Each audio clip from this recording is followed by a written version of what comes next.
বন্ধুরা, রোশনাই ধারাবাহিকের advance update নিয়ে চলে এলাম। রোশনাই ধারাবাহিকের আগামী পর্বে দেখানো হবে জাহ্নবী লালনকে বলে, কাকিমার রান্নাঘর সেটা কি করে সম্ভব?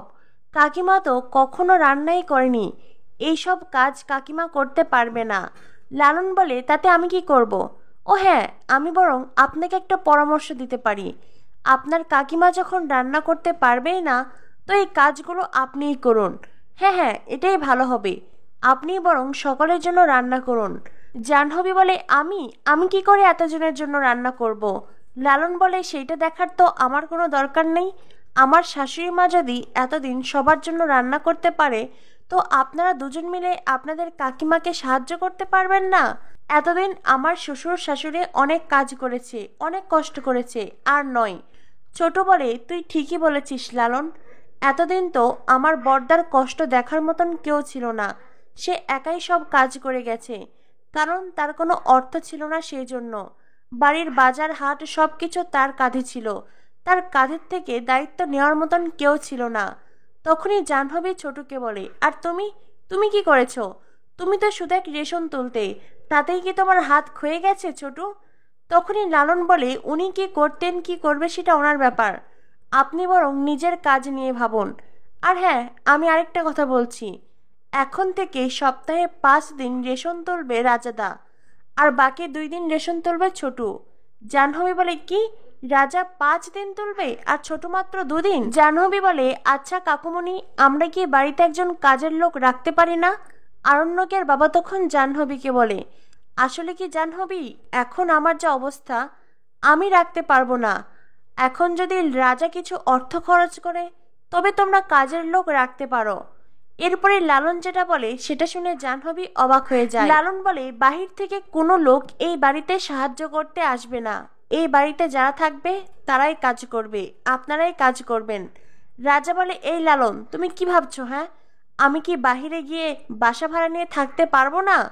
ভুলে যেও না, আমি একজন প্রফেসর, আমি নিজেও ইনকাম করি। লালন বলে, তো যান, ওই দিকে দরজা খোলা আছে, এক্ষুনি বেরিয়ে যান। ছোটু বলে, তুই বরং তাই কর রাজা, সেটাই ভালো হবে। রাজা বলে, ছোটু, তুমি আমাদের বাড়ি থেকে আমাকে বেরিয়ে যেতে বলছো? ছোটু বলে, আমি আবার কখন সেটা বললাম? আমি শুধু বলেছি লালন যেই শর্তগুলো দিয়েছে সেগুলো মেনে নে। আরণ্যকের মা তখন লালনকে বলে, কিন্তু লালন, আমি তো তোমাকে বলেছিলাম আমি রান্না করতে জানি না, রান্না করে তো দূর, কি করে গ্যাস অন করতে হয় আমি তো সেটাই জানি না। লালন বলে, তো শিখে নেবেন। দেখুন, নইলে আপনাদের কাছে 2 দিন সময় আছে, অন্য কোনো প্ল্যান ভেবে দিন, কারণ আপনারা যেই ফ্ল্যাটে গিয়েছিলেন সেটা তো অনেক ছোট, ওখানে তো থাকতে আপনাদের কষ্ট হচ্ছিল, তাই না? আরণ্যকের বাবা তখন আরণ্যকের মাকে বলে, তনুশ্রী, তুমি কেন রান্না করতে পারবে না?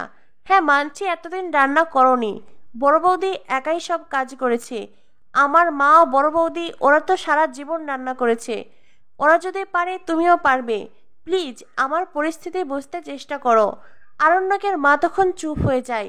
আরণ্যকের বাবাও নিজেই আরণ্যকের মাকে রান্না করতে বলছে। লালন তখন বলে, আমার শাশুড়ি মা সারা জীবন একলা রান্না করে থেকেছে, যখন রোশনাই ছিল রোশনাই সাহায্য করত। আর আপনারা তখন কি করেছেন? হ্যাঁ, কি করেছেন? আপনারা তো বাড়ির সব কাজের লোককে বিদায় করে দিয়েছিলেন। কেউ কখনো কি আমার শাশুড়ি মায়ের কষ্ট বুঝতে চেষ্টা করেছেন?